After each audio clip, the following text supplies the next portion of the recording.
38 ans, divorcée, 2 enfants. Ce soir, comme tous les soirs, Marie s'endort seule. Elle réalise la plupart de ses activités dans la solitude. Un jour, elle fait la connaissance de Franck. Il est cadre dans une entreprise internationale et divorcé, comme Marie. Les deux célibataires se trouvent de nombreux points communs. Au fil des messages, Marie se rend bien compte que Franck est fait pour elle. Tous les jours, il la couvre de compliments. Franck est souvent en déplacement. Il ne manque jamais d'écrire à Marie. Pour elle, c'est un peu comme s'il était là, à ses côtés. Les semaines passent et ils ne se quittent plus. Ils parlent déjà de s'installer ensemble et pourquoi pas d'investir. L'idée de vivre dans une belle maison aux côtés de Franck plaît beaucoup à Marie. Alors lorsque Franck lui demande de l'argent pour la rejoindre, c'est tout naturellement qu'elle accepte.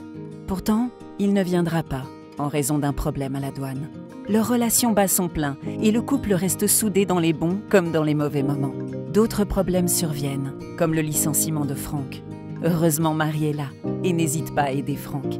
Elle envoie encore souvent de l'argent. Les montants deviennent de plus en plus élevés. Mais lorsque Franck formule une énième requête, avec la garantie une nouvelle fois de leur rencontre, Marie hésite. Et vous, vous auriez dit oui?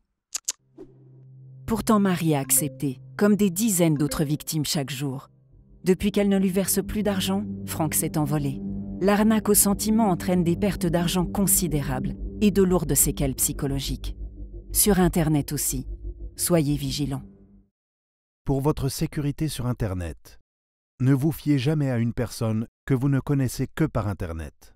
Ne transmettez jamais de mots de passe et de documents officiels, passeport, permis de conduire, etc.